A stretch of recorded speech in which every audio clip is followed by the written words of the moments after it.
আজকের আলোচ্য বিষয় জন্মান্তর কি সত্যি আছে? অনেকেই বিশ্বাস করেন না। জন্মান্তর কি আছে কি নাই তা আজকে জানবেন।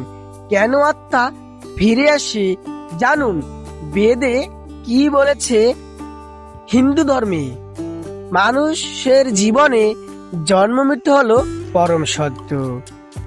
যার জন্ম হয়েছে তা মৃত্যু হবে। শুধু মানুষ নয়, মৃত্যু নিশ্চিত সমস্ত প্রাণীকুলেরই। হিন্দু ধর্মের জন্মান্তর তত্ত্বে বিশ্বাস করা হয়, অর্থাৎ মৃত্যুর পর আত্মা আবার দেহ ধারণ করে এই পৃথিবীতেই ফিরে আসে। মানুষ মনে করে, বারবার এই প্রশ্ন দেখা দিয়েছে মানুষের মনে, সত্যিই কি জন্মান্তর আছে? সত্যিই কি মৃত্যুর পর আবার দেহ ধারণ করে ফিরে আসে আত্মা? জেনে নেওয়া যাক বিশদে বেদে এবং পুরাণে কি বলা হয়েছে। বেদের জন্মান্তর তত্ত্ব। 1 নম্বর, যজুর্বেদে জন্মান্তর প্রসঙ্গটি বিস্তারিতভাবে আলোচনা করা হয়েছে।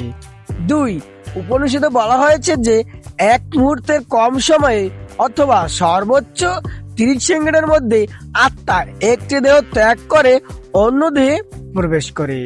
3, গরুর পুরাণ অনুসারে 3 দিন 13 দিনে, একটি মাসের 1/4 অথবা গোটা একটা বছর এর সময়ের মধ্যে আত্মা আবার নতুন দেহ ধারণ করে।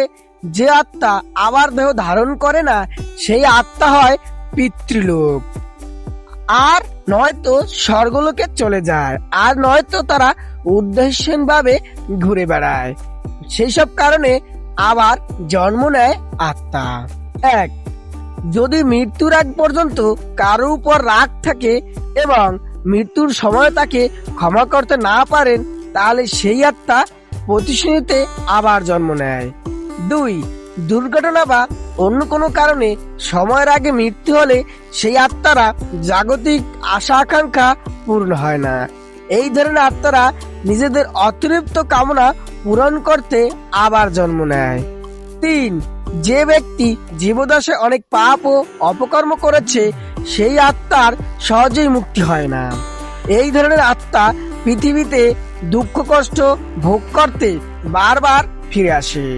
4, যে ব্যক্তি জীবদশায় অনেক পুণ্য করেছেন তিনি মৃত্যুর পর অনেক সময় আবার ফিরে আসেন আগের জন্মের পুণ্যফল ভোগ করতে।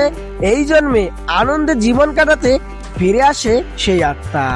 5, যদি কোনো ব্যক্তি নিজের কোনো সাধনা অপূর্ণ রেখে মারা যান, তখন সেই সাধনা পূর্ণ করতে তার আত্মা আবার দেহ ধারণ করে ফিরে আসে। এই ছিল আজকের ভিডিও। যদি আপনাদের ভালো লাগে লাইক করে সবার মধ্যে শেয়ার করে দিন।